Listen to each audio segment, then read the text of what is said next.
Hello everyone, कैसे हैं आप। मिल्क टेक वन में आपका स्वागत है। इसमें की बड़ी अपडेट है। हरियाणा में सरकारी नौकरियों को लेकर अब खत्म होगा सामाजिक और आर्थिक आधार के अंक। तृतीय व चतुर्थ श्रेणी के पदों में सीईटी से पहले नियम बदलने की तैयारी की जा रही है। पूरी क्या न्यूज है, चलिए जान लीजिए।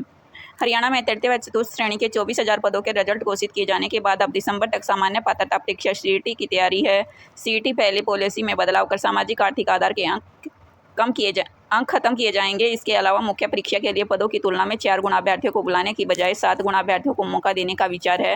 पूर्व मुख्यमंत्री मनोहर लाल ने सरकारी नौकरियों की भर्ती के लिए सामान्य पात्रता परीक्षा शुरू की थी, जिसमें 1,80,000 से कम वार्षिक आय वाले परिवारों को जिन युवाओं के माता पिता नहीं हैं, उन्हें सामाजिक आर्थिक आधार पर 5 अंक देने की व्यवस्था शुरू की गई थी। यह मामला हाईकोर्ट में चला गया। इसके बाद अदालत में और सामाजिक आर्थिक आधार के अंकों के बगैर रिजल्ट तैयार करने का आदेश दिया। हाईकोर्ट के फैसले के बाद अब सरकार सीईटी के नियमों में संशोधन कर आर्थिक और सामाजिक आधार पर अंक हटाने जा रही है। बड़ी संख्या में युवाओं ने सीईटी की मुख्य परीक्षा में पदों की तुलना सिर्फ 4 गुना अभ्यर्थियों के शामिल करने के निर्णय को हाईकोर्ट ने चुनौती दी है। इसके चलते प्रदेश सरकार अब पदों की तुलना में 7 गुना अभ्यर्थियों को बुलाने पर विचार कर रही है। मुख्यमंत्री नायब सिंह सैनी जल्द ही हरियाणा कर्मचारी चयन आयोग के अधिकारियों की बैठक बुलाने वाले हैं, जिसमें भर्ती के नियमों में बदलाव पर मोहर लग सकती है।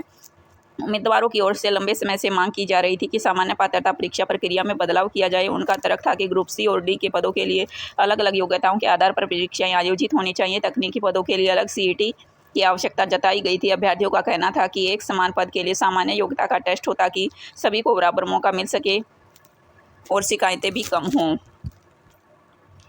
हरियाणा कर्मचारी चयन आयोग के अधिकारियों के साथ बैठक में मुख्यमंत्री लाएंगे पॉलिसी के बदलाव पर मोहर। मुख्य परीक्षा के लिए पदों की तुलना में 4 गुना अभ्यर्थियों को बुलाने की बजाय 7 गुना बुलाए जाएंगे।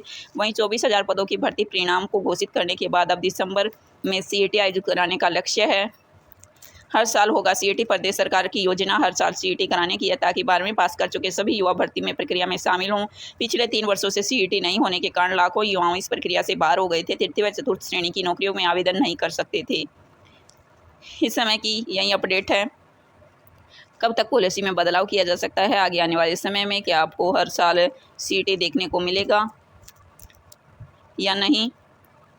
चलिए मिलते हैं नेक्स्ट वीडियो में। इसी तरह जॉब से जुड़ी जानकारी प्राप्त करना चाहते हैं तो आप हमारे यूट्यूब चैनल को सब्सक्राइब और लाइक करें। मिलते हैं नेक्स्ट वीडियो में किसी नई अपडेट के साथ। धन्यवाद।